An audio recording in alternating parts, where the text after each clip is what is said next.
अस्सलामुअलैकुम, welcome to my YouTube channel. और जो लोग मुस्लिम नहीं हैं या दूसरी कंट्री से हैं उन सबको हेलो हाय। और कैसे हो आप सब? आप लोग ठीक हो ना? मैं भी बिल्कुल ठीक हूँ। और आज मैं आपके साथ लिटिल एरोकेंट का नेक्स्ट पार्ट शेयर करने वाली हूँ। तो अगर आपने पहले वाले पार्ट नहीं देखे तो प्लीज़ देख लीजिएगा ताकि आपको स्टोरी की समझ आ सके। और अगर स्टोरी पसंद आए तो लाइक और बहुत बड़े बड़े कमेंट करके मुझे ज़रूर बताइएगा। और जिन लोगों ने चैनल को सब्सक्राइब नहीं किया तो वो भी कर लें। और अगर कोई भी चीज़ जो आपको अच्छी नहीं लगती आप मुझे बता सकते हो कि मुझे स्टोरी में क्या चेंजेस करने चाहिए और कौन सी चीज़ है जो आपको अच्छी लग रही है। और हाँ, मैं आप लोगों को बताती चलूँ कि आप लोगों को शायद थोड़ी-सी कन्फ्यूजन हो सकती है, तो मैं आपको बता दूँ कि मैं इंडिया से नहीं हूँ, ना मैं बांग्लादेश से हूँ, बल्कि मैं पाकिस्तान से हूँ। और मैं उन थोड़े से चुन्नू-मुन्नू से लोगों में से हूँ, जो कि पाकिस्तान में रहते हुए ये काम कर रहे हैं। और इंडिया में तो बहुत सारे लोग करते हैं, बहुत सारी लड़कियां कर रही हैं, लेकिन मैं पाकिस्तान से हूँ, मैं इंडिया से नहीं हूँ। तो अगर आप लोगों को मेरी लैंग्वेज से या मेरी उर्दू से भी समझ नहीं आई तो मैं आपको बस इसलिए सोचा था कि बता दूँ। तो मैं तो फिर बातें करती हूँ तो बस करती जाती हूँ। चलिए हम अपनी स्टोरी की तरफ चलते हैं।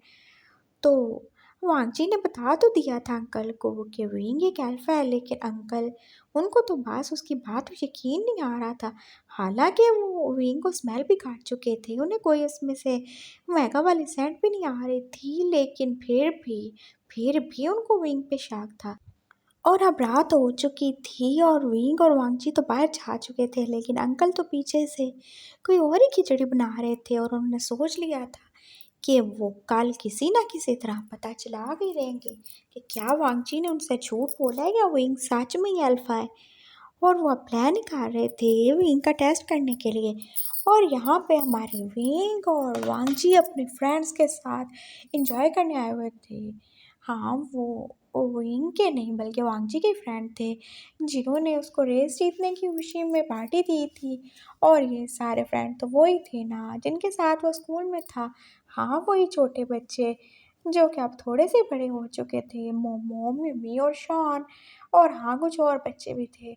और वांगजी का तो स्टैंडर्ड था ना, चाहे फिर एज मिले ना मिले या हालात मिले ना मिले, लेकिन उसने दोस्ती तो अपने स्टेटस के लोगों में करनी थी ना। हर उसका कोई स्टैंडर्ड है कि नहीं है। और अब वो सारे बच्चे जो कि वांगजी के दोस्त थे उसको पार्टी दे रहे थे, और वो कितने ज़्यादा हैप्पी थे। और उन्होंने वांगजी के लिए केक भी मंगवाया था और बहुत सारे जूसेस भी, क्योंकि बच्चे थोड़ी ड्रिंक करेंगे। और विंग तो अब इसीलिए चलो सुकून की सांस ले रहा था कि अच्छा हुआ बच्चों की पार्टी है। नहीं तो अगर बड़े लड़के होते तो पता नहीं क्या ही करते, क्या ही पीते, क्या ही पिलाते। और अब मोमो और मिमी जो के दोनों ट्विन सिस्टर्स थी, वो वांगजी के पास बैठी हुई थी और पूछ रही थी, गोल्डी अब तुम आगे क्या करोगे? क्या तुम हाई स्कूल के बाद जॉब करोगे? अरे मैं क्यों जॉब करूँगा, मेरा तो अपना बिजनेस है ना। और मैं हाई स्कूल के बाद क्यों करूँगा भाई जॉब? अभी तो मैंने और पढ़ना है ना, देखना मैंने तो अभी बहुत कुछ करना है। इसके बाद मैं कॉलेज ज्वाइन करूँगा, फिर यूनिवर्सिटी जाऊँगा और बिजनेस में एमबीए करूँगा, और बाद में फिर मैं अपना बिज़नेस जॉइन करूँगा।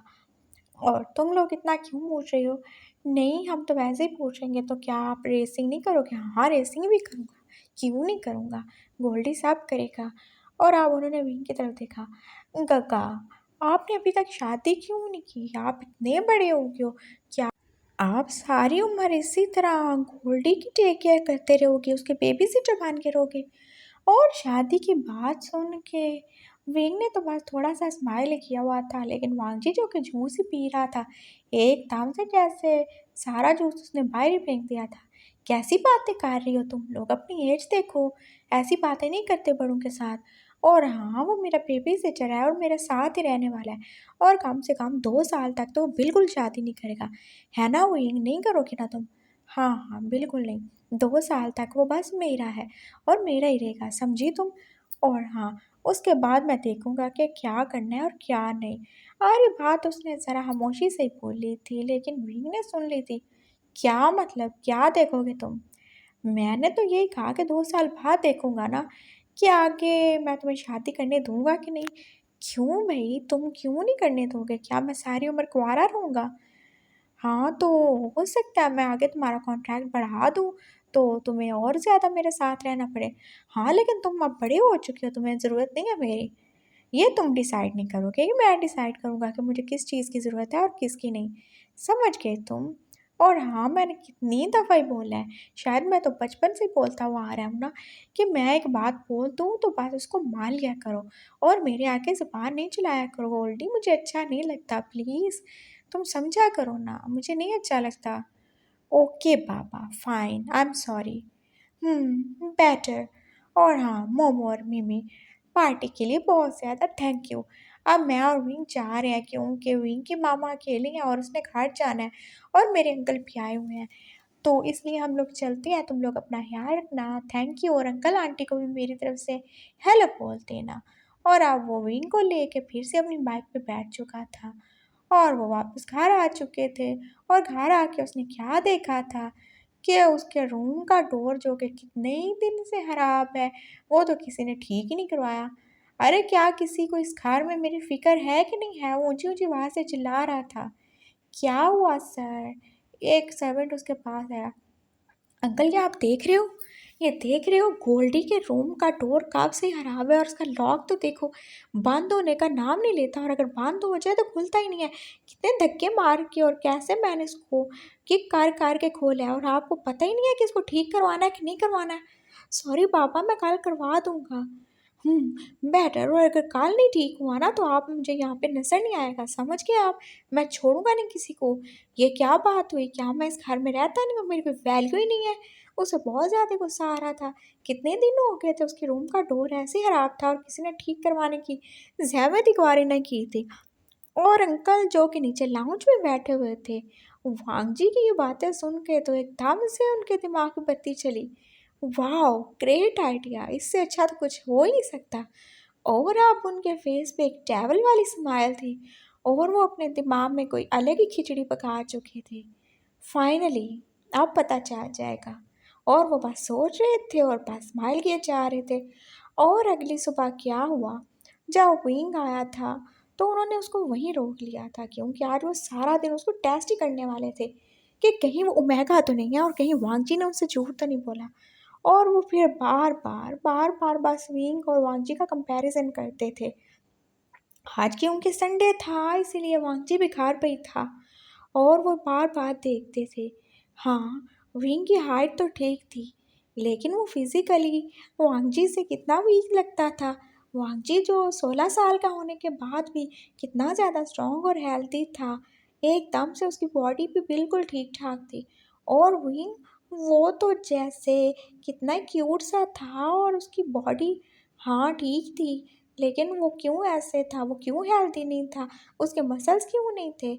और फिर उन्होंने बाद में देखा, उन्होंने वांजी और रीन को बुलाया और उनको बोला इधर आओ ना ज़रा, क्या हुआ अंकल? वो दोनों आ गए और आप उन्होंने कहा वांजी देखो तुम्हारे हाथ पे कितने ज़्यादा जर्म्स है, ज़रा मुझे दिखाओ। और वो तो जैसे मैग्नीफाइंग ग्लास लेके उसको चेक कर रहे थे। अंकल ये क्या हो गया? कौन से जर्म्स हैं और आपको ये बैठे बैठाए मेरे हाथों को चेक करने की क्या ही बीमारी आ गई? कुछ नहीं, मैं तो वैसे ही देख रहा था। तुम्हें पता है ना आजकल बहुत सारे इन्फेक्शन फैले हुए हैं, तो मैंने कहा चलो मैं चेक कर लूँ कि कहीं तुम लोगों को इन्फेक्शन ही ना हो जाए। उन्होंने अजीब सी भूंगी भूंगी बातें करना शुरू कर दी थी और भांजी क्या ही कर सकता था। वो अब अंकल को हाथ दिखा रहा था और उसके बाद उन्होंने विंग को कहा ए लड़के इधर आओ, तुम चेक करवाओ। और अब उन्होंने विंग के हाथ चेक किए और फिर वो फिर सोच रहे थे वांजी के हाथ तो एकदम ठीक थे, लेकिन विंग के हाथ वो कैसे छोटे छोटे और क्यूट क्यूट से थे। आर ऐसा क्यों है? वो एल्फ है ना, तो उसके हाथ ऐसे नहीं होने चाहिए, बिल्कुल नहीं होने चाहिए। अब उन्हें और ज़्यादा शक हो रहा था। और फिर अब वो वांगजी और विंग जब उनके पास बैठे हुए चाय पी रहे थे तब वो दोनों के फेसेस को ही देखे जा रहे थे। वांगजी का फेस कैसे हेल्दी सा है, गोलू मोलू सा, और उसके चीक्स भी कैसे चबी थे। और विंग, उसका तो फेस एकदम से स्मार्ट सा था, क्यूट सा था। और जब वो स्माइल करता था तो कैसे उसके टिम्पल भी पड़ते थे। क्यों है ऐसा? ऐसा क्यों है? वो एक तरफ से देखते थे कि वांगजी जो कि उसके लिप्स तो अच्छे थे, प्यारे थे, क्यूट थे, लेकिन विंग के लिप्स ऐसे लड़कियों की तरह क्यों हैं? ओह नो, वो पागल हो जाएंगे। आखिर ऐसा क्यों है? क्या कोई हल्फा ऐसे हो सकता है ओमेगा की तरह? फिर उन्होंने आंखें चेक की। वांगजी की आंखें कितनी अच्छी हैं, एकदम से शाइनिंग ब्राइटली, चमकती हुई, जैसे वो सच में बहुत ज़्यादा इंटेलिजेंट हो। दूसरी तरफ विंग की आंखें, उसकी आंखें क्यों इतनी बड़ी बड़ी हैं, जैसे कोई बादाम ही हो। क्यों? ऐसा क्यों है? हर ऐसा क्यों है? वो अंकल तो अब सोच ही जा रहे थे, और फिर भी उन्हें समझ नहीं आ रहा था कि आखिर ऐसा क्यों है। बेचारे जानते ही नहीं थे। और अब उन्होंने कहा, अब मैं क्या चेक करूँ इनका? और फिर उन्होंने कहा, हाँ, और चीज़ चेक हो सकती है। अब फिर उन्होंने विंग को बोला, ए लड़के, इधर आओ ज़रा। जी अंकल, बैठो। उन्होंने विंग को बिठाया और अब वो उसे गौर से देखे जा रहे थे। क्या हुआ अंकल, क्या देख रहे हैं आप? कुछ नहीं, जाओ ज़रा मेरे लिए थोड़ा पानी लेके आओ, मेरा बड़ा ही दिल घबरा रहा है। अच्छा अंकल, लेके आता हूँ। और वांगजी अब छुप ही रहा था, क्योंकि अब वो अंकल को थोड़ी बोल सकता था कि ये उसका बेबी सिटर है और किसी का मुलाजिम नहीं है, तो वह चुप ही था। और विंग ने जैसे ही ला के उनको पानी दिया, उन्होंने एकदम से वो पानी पकड़ने के बहाने तो उसकी शर्ट के ऊपर ही गिरा दिया था। ओह नो, सॉरी बेटा, मुझे पता नहीं चला। वो एकदम से शर्मिंदा हो रहे थे। कोई बात नहीं अंकल, कोई बात नहीं, आपने कौन सा जानबूझ के किया, कोई मसला नहीं है। विंग बहुत पोलाइटली कह रहा था। नहीं नहीं, देखो ना, तुम्हारे सारे कपड़े गीले हो गए, मैं तुम्हारी हेल्प कर देता हूँ। और अब वो एकदम से विंग की शर्ट के बटन खोलने लगी, और विंग ने एकदम से अपने ऊपर हाथ रख लिया। अंकल, ये क्या कर रहे हैं आप? अरे मैं तुम्हारी हेल्प कर रहा हूँ ना, तुम इतना ज़्यादा डर और शर्मा क्यों रहे हो? तुम एल्फा ही हो ना? हाँ अंकल, लेकिन मुझे अच्छा नहीं लगता कोई ऐसे मुझे टच करे। अरे क्यों अच्छा नहीं लगता? और वैसे भी मैं तो तुम्हारे बाप की उम्र का हूँ ना। अंकल बाप की उम्र के हैं, लेकिन आई एम सॉरी, आप मेरे बाप तो नहीं है ना, आप मुझे ऐसे टच नहीं कर सकते। हम्म, क्यों नहीं टच कर सकता? और वो आप उसकी शर्ट का बटन फिर खोलने लगे थे। वो तो चेक करना चाहते थे क्या इनकी बॉडी भी ओमेगा जैसी है या नहीं है। और विंग अब बहुत ज़्यादा डरा था, उसने बस हेल्प के लिए वांगजी की तरफ देखा, और वांगजी समझ गया था। अंकल, ये क्या कर रहे हैं आप? और हाँ, मेरे फ्रेंड को, मेरे बेबी सिटर को इस तरह से सिड्यूस करने की कोशिश क्यों कर रहे हैं? आपने इतने अरसे तक शादी नहीं की, तो इसका मतलब ये है कि अब आप लड़कों के ऊपर टोरे डालेंगे? अंकल, कितनी शेमफुल बात है ये, मुझे आपसे ये उम्मीद नहीं थी। चलो विंग, इधर आओ मेरे पास। उसने एकदम से विंग को बुला लिया, और अंकल तो जैसे इतने बड़े इल्ज़ाम के ऊपर उधर ही हैरान परेशान खड़े थे। वांगजी ने क्या कह दिया था? क्या वो आप एक लड़के को सेड्यूस कर रहे थे? बिल्कुल नहीं, वो तो बस उसे चेक कर रहे थे ना। और वो तो उसे वांगजी के लिए चेक कर रहे थे, कहीं ऐसा ना हो कि वो लड़का वांगजी को धोखा दे रहा हो। और अगर वो सच में महका हुआ और उसने अपने हुस्न और प्यार भरी मीठी मीठी बातों के जाल में वांगजी को फंसा लिया, तो वो क्या करेंगे?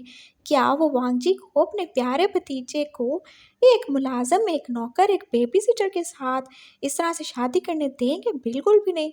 वो तो सब वांगजी के लिए खा रहे थे, और वांगजी को तो देखो कैसे अंकल के ऊपर इल्ज़ाम लगा दिया।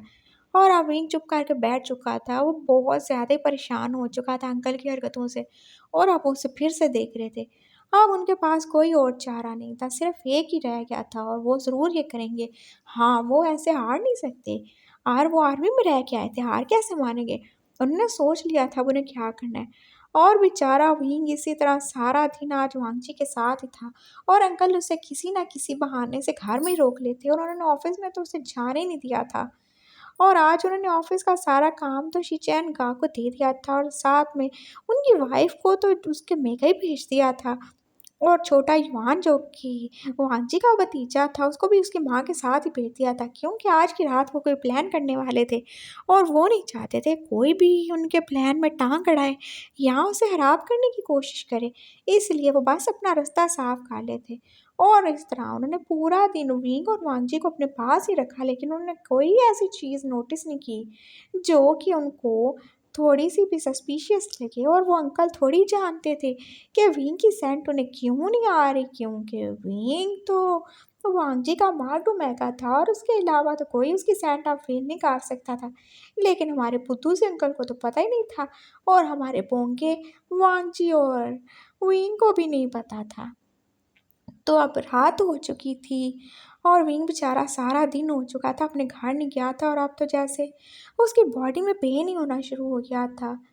ओह नो! आज वो घर नहीं गया, उसने अपनी मेडिसिन भी नहीं ली, और वो जानता था कि जब भी वो अपनी मेडिसिन लेना भूल जाता था, तो उसके साथ क्या होता था। उससे कितना ही ज़्यादा रिएक्शन हो जाता था और वो जैसे अपनी हीट में ही आ जाता था। और अब वो जल्दी जल्दी घर जाना चाहता था। और अब तो रात के 8 बजने वाले थे, यानी कि वांगजी के सोने का टाइम हो चुका था। इसीलिए वो उसे रूम में छोड़ के आया और उसने कहा, बाबा अपना ख्याल रखना, मैं घर जा रहा हूँ। मैंने मेडिसिन भी नहीं ली, देखो मुझे तो लगता है मैं बीमार हो जाऊँगा फिर से, इसलिए मुझे जल्दी जल्दी जाना चाहिए। हाँ, अपना ख्याल रखना। हाँ ठीक है विंग, तुम भी अपना ख्याल रखना, गुड नाइट। और अब वो जाने लगा था कि आगे से अंकल ने उसका रास्ता ही रोक लिया। ए लड़की, कहाँ जा रहे हो? घर जा रहा हूँ अंकल। घर जा रहे हो, लेकिन तुमने काम तो किया ही नहीं। कौन सा काम अंकल? तुमने वांगजी को दूध नहीं दिया। बट अंकल वांगजी तो गोल्डी पापा तो दूध नहीं पीते, उन्हें पसंद नहीं है। ये तुम डिसाइड नहीं करोगे? वैसे भी बड़ा हो रहा है और वो कितनी ज़्यादा मेहनत करता है बेचारा, पढ़ता भी है, रेसिंग भी करता है, कितना ज़्यादा एक्टिव है, तो उसको एनर्जी की ज़रूरत है ना। तो ये तुम वांगजी को दूध दे आओगे उसके रूम में? ओके अंकल, कोई बात नहीं। हाँ, वो दूध पड़ा है किचन में, जाओ उसे ग्लास में डालो और हाँ वांगजी को दे के आना। जी ठीक है, सही हो गया। और विंग अब किचन में चला गया और उनके सर्वेंट वो तो आज टाइम से पहले जा चुके थे। और विंग तो नहीं जानता था कि उन सब को अंकल ने टाइम से पहले छुट्टी दे दी है, क्योंकि वो तो कुछ खिचड़ी बना रहे थे ना विंग के खिलाफ। और फिर विंग जल्दी से दूध का गिलास रेडी करके अब फिर से वांगजी के रूम में जा रहा था। और फिर जैसे ही वो रूम में एंटर हुआ, उसने देखा कि वांगजी तो बड़े मज़े से शर्ट उतार के बेड के ऊपर लेटा हुआ था। कामिन, उसने देखा ही नहीं कि विंग है। मैं हूँ गोल्डी बाबा। और वांगजी एकदम से बैठ गया और उसने जल्दी से शर्ट पहनी। अरे ओल्डी तुम, मुझे लगा तुम चले गए और अंकल है। नहीं, मैं ही हूँ, वो अंकल ने बोला कि तुम्हें दूध दे आऊँ, तो इसलिए मैं आया था। हाँ ठीक है, अब तुम जाओ जल्दी से, देखो कितना टाइम हो गया है, दूध रख दो, थैंक यू, वांगजी ने कहा। और अब विंग जैसे ही जाने लगा तो उसने क्या देखा था कि वो डोर जो कि खुला हुआ था वो अचानक बंद था। फिर उसे याद आया, अरे वो तो बस पाँव से ऐसे डोर को जल्दी से धक्का लगा के बंद ही कर चुका था। और अब उसने डोर खोलने की कोशिश की, लेकिन वो तो खुल ही नहीं रहा था।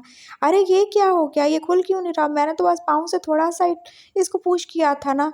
और अब वांगजी ने उसे बताया, हाँ ये डोर तो कब से ही ख़राब है और अंकल ने इसे सही भी नहीं करवाया, मैंने तो उनको बोला भी था। और अब वो बार बार उस डोर को खोलने की कोशिश कर रहा था, लेकिन वो तो खोल ही नहीं रहा था। पता नहीं क्या ही मसला हो गया था इस डोर को।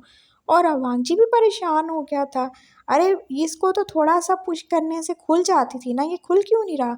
और अब वांगजी भी आ गया था, वो दोनों ही उसे पुश करने की कोशिश कर रहे थे, उसे खोलने की कोशिश कर रहे थे, लेकिन डोर तो जैसे ढीठ का बच्चा था, खुल ही नहीं रहा था। और अब वो बेचारे क्या जाने कि डोर बेशक खराब था, लेकिन उससे ज़्यादा खराब तो अंकल का दिमाग था, जिन्होंने बाहर से डोर को लॉक ही कर दिया था, क्योंकि अब वो चेक करना चाहते थे क्या विंग सच में अल्फा है या नहीं।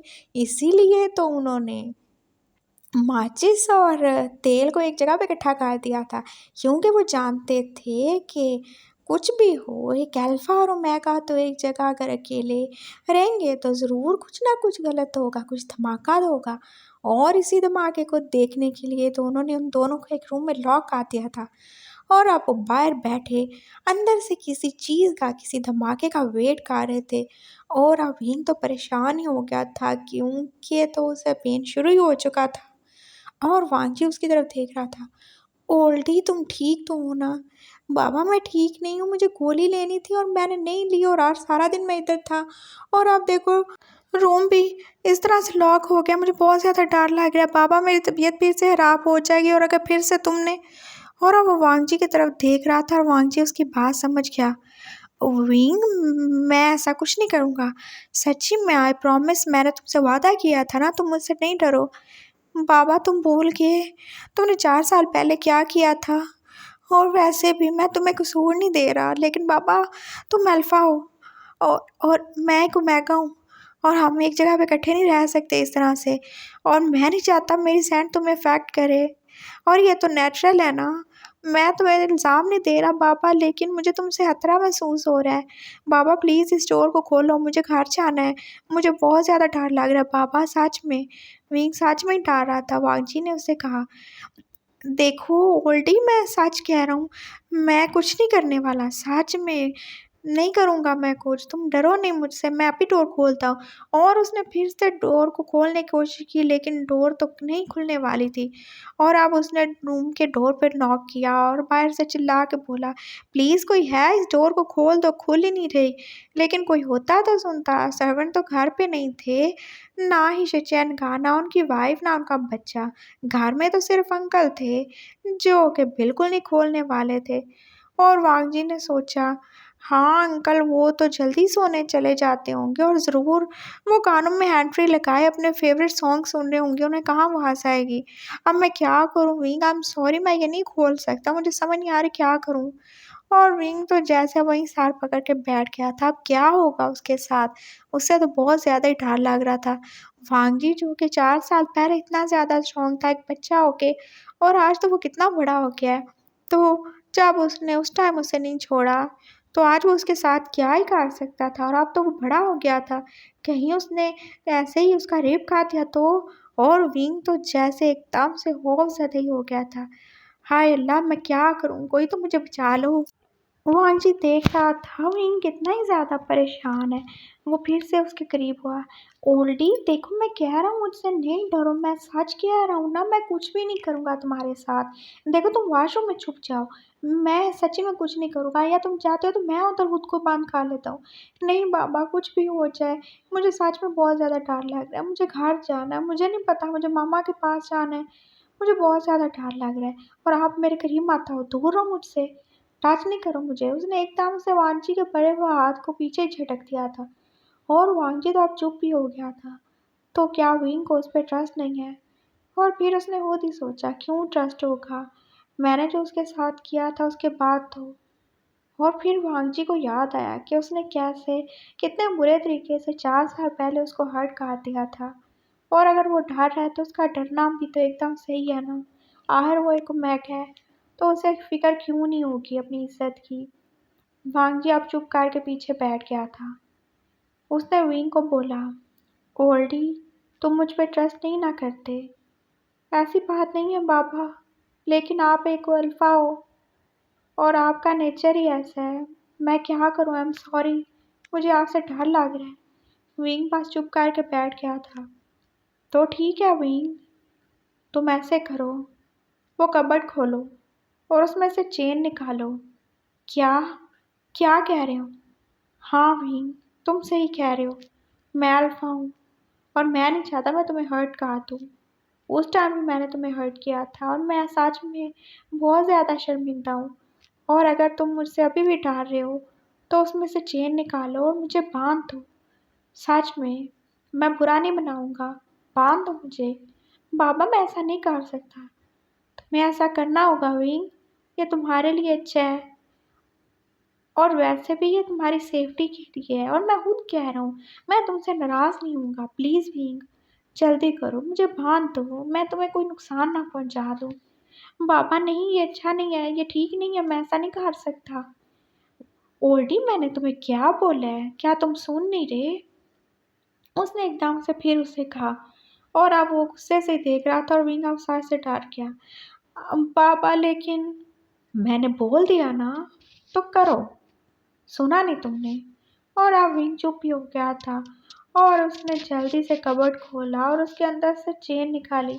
लेकिन ये चेन, ये तो आप टॉमी के लिए लाए थे ना। उसने वांगजी के कुत्ते का नाम लिया, जो कि वांगजी को कितना ही ज़्यादा पसंद था, और ये उसके लिए वो नई चेन बनवा के लाया था। हाँ, उसके लिए लाया था। तो बाबा ये मैं आपको कैसे बांध दूँ? बाबा मैं ये नहीं कर सकता। तो क्या मैं कुत्ता बन जाऊंगा बांधने से? मैंने बोला ना बांध दो, बांध दो, बांध दो विंग, सच में ये तुम्हारे लिए बहुत अच्छा होगा, बांध दो। और अब वांजी सीरियस ही हो रहा था। और अब विंग क्या ही कर सकता था, उसके मालिक ने बोला है तो वो वही करेगा ना। और उसने चेन वांजी के हाथों से बांध दी थी। और वांजी ने क्या बोला था, वहाँ से लॉक निकालो और लॉक भी लगा दो दोनों हाथों पे। वांग जी, मैंने क्या बोला ऑलरेडी, जो मैं कहता हूँ वो करो। और फिर विंग ने वही किया था, उसे वहाँ से लॉक भी मिल गए थे। उसने उसके दोनों हाथों को चेन से बांध के जैसे दोनों पे ताले लगा दिए थे, और फिर उस चेन के दोनों साइड्स को बेड के दोनों कोनों से बांध दिया था। और अब विंग ने बिल्कुल ही वांगजी को जैसे बेड से बांध दिया था, और अब उससे बहुत बुरा लग रहा था। उसका पापा, उसका गोल्डी कैसे उसको बचाने के लिए ये सब कर रहा था, उसे बिल्कुल भी अच्छा नहीं लग रहा था, लेकिन वो कर ही क्या सकता था। वांग जी ने उसकी तरफ देखा।